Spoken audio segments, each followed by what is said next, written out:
7 of the fastest downfalls in rap. Making it in the rap game isn't easy.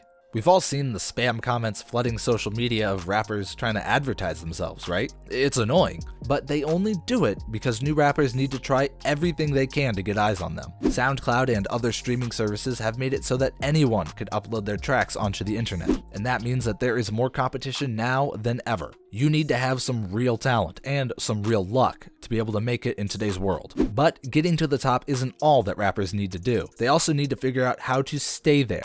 One-hit wonders aren't anything new, but it seems like rappers fall off faster than they ever have these days. We've all seen those artists that come out of nowhere, become stars, and then fade into obscurity just as quickly as they rose out of it. If you aren't able to keep churning out quality music, your fans are going to move on, and that's just how things go. There are plenty of rappers that have fallen from the charts, but there are definitely a few that stick out for just how quickly they went from popular to completely forgotten. Sometimes it was in their control, other times it wasn't. Either way, these rappers failed to keep up the same level of fame and more or less disappeared. Before we start, make sure you click the like button and don't forget to subscribe to the channel.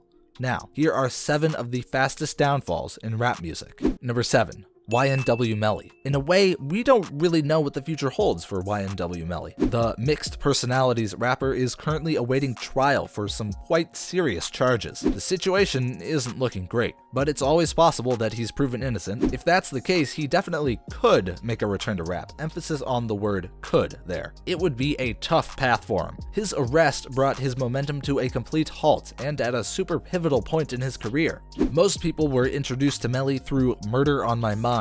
That track originally dropped on SoundCloud in 2017, but it didn't reach a huge audience. You know who it did reach though? The good folks over at 300 Entertainment, the record label for artists like Young Thug and Meg Thee Stallion. They saw his potential and signed him, and Murder on My Mind was then released as the lead single for his debut mixtape, I Am You. Long story short, it blew up fast. It went to number 14 on the Billboard. Melly capitalized on this and dropped more songs that did quite well on streaming services. 2 other tracks he released that year have gone platinum. He then got a song with none other than Kanye West. It seemed like he had nowhere to go but up. But then in February 2019, Melly turned himself in as a way of proving his own innocence as it related to the murders of 2 other YNW rappers. We'll see how that goes. Either way, the ascension of his career stopped then and there. Number 6. Lil Xan. There was once a time when it seemed like emo rap was the ticket to success. Random rappers would hop onto SoundCloud, drop an emo rap track, and get a ton of attention. The formula had worked for plenty of people, and it seemed like California's Lil Xan was about to prove it once again. His 2017 track, Betrayed, was a blurry ballad about his own addiction issues, and it did really well. Once Xan linked with Lyrical Lemonade for the music video, it was a certified hit. So what happened after Lil Xan came out of nowhere with Betrayed? Well, he released his debut album, Total Xanarchy, and that actually did pretty well on the charts, peaking at number 10, but people didn't love it. It was basically universally panned by critics. It was almost like it was bad enough that everyone just lost interest in him. He has continued releasing music since then, but none of it has been able to capture the attention of the public. Lil Xan definitely could reinvent and revitalize his career in the future, but it's not looking so good. So what's the lesson here? Lil Xan has taught us just how important it is to really make use of your 15 minutes of fame. His album was supported with A-list features, yet people still didn't like it. If the music isn't good, people are going to forget about you. And if you don't drop good music at the right time, you might just lose your only chance. Number 5. Silent O. Pop, lock, and drop it. Laffy Taffy, crank that. The trend of making rap songs with accompanying dance moves has been around for quite some time. You can even go all the way back to House of Pain's Jump Around, to show that rappers have been trying to get us to dance for a while now. It's always been a good way to score a quick hit, but a dance track isn't always the best thing to build a rap career off of. If you want proof of that, look no further than Silent O. In case you don't already know who it is, Silent O is the guy responsible for bringing us Watch Me Whip. You know, that song about doing the whip and nay-nay? It was the scourge of pretty much everyone's lives back in 2015, but it was a success. For better or worse, Silent O went from being completely unknown to a worldwide name. It was kinda like the Old Town Road of the era. Was it annoying? Yeah. But was it a hit?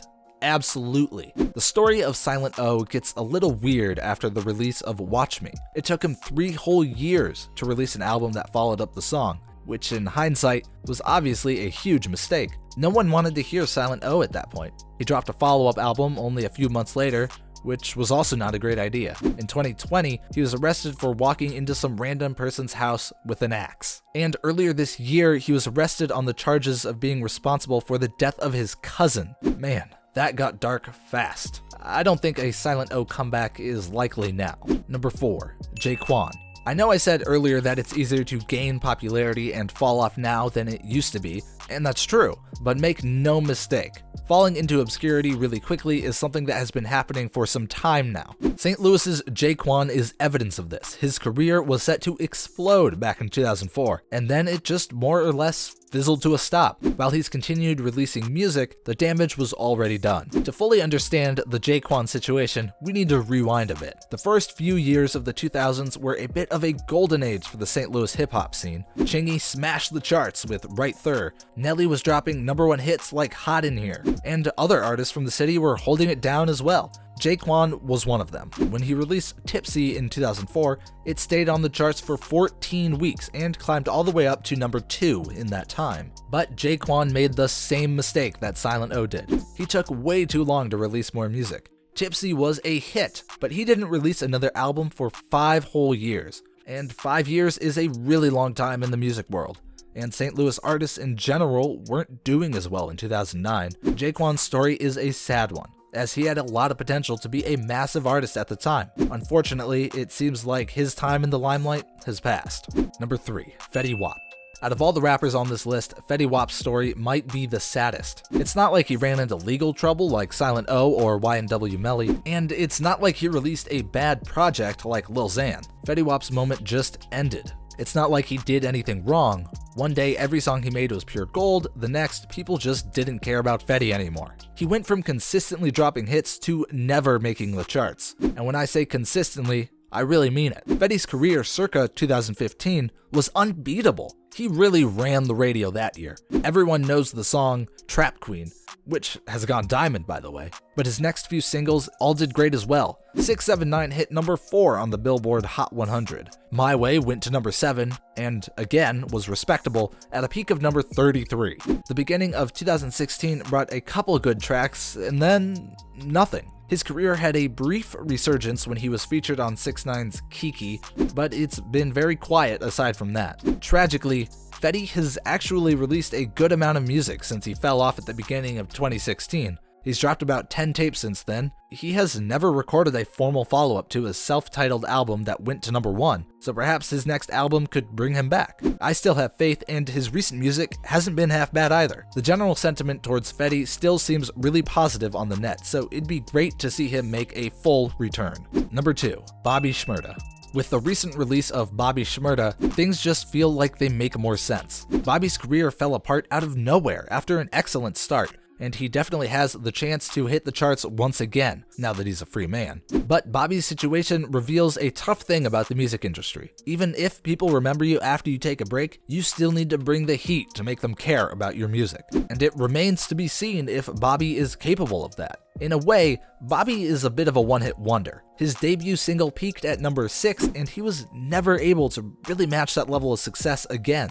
But we can't really blame him. His first major label release was an EP called Shmurda She Wrote in November 2014. He was arrested for a number of charges in December 2014. He didn't have much time to work with his newfound fame. He pleaded guilty in 2016 and only recently became free. The release of Bobby Shmurda was hyped up quite a bit, and everyone seems really happy that he finally got to step back into society. While we wait for him to release music, we have to wonder if his new tracks will be able to keep up with the sound of modern rap or not. If Shmurda's recent selfies are any indication, he's a bit stuck in the past. Hopefully, he manages to make one of the quickest comebacks in rap, in addition to having one of the quickest fall-offs. Number 1, Designer. Most people got introduced to Designer in a bit of an odd way. They had heard him on Kanye West's Part 2 from The Life of Pablo, but even that wasn't really a feature in the true sense. It was just Kanye featuring Designer's song Panda.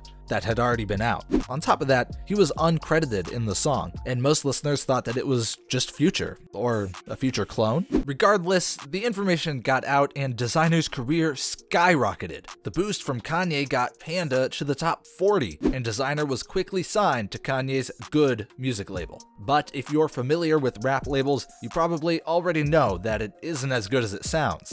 Good music is notorious for not really supporting its artists, and that was definitely the case with Designer. While he has still managed a few popular tracks since Panda, it was almost like his career fell apart as soon as Panda reached its peak of popularity. He has since gone independent, so cross your fingers if you're a Designer fan. Maybe he'll surprise us. So, which of these rappers had the fastest or worst downfall? Let me know in the comments. And before you leave, don't forget to click the like button and subscribe to this channel.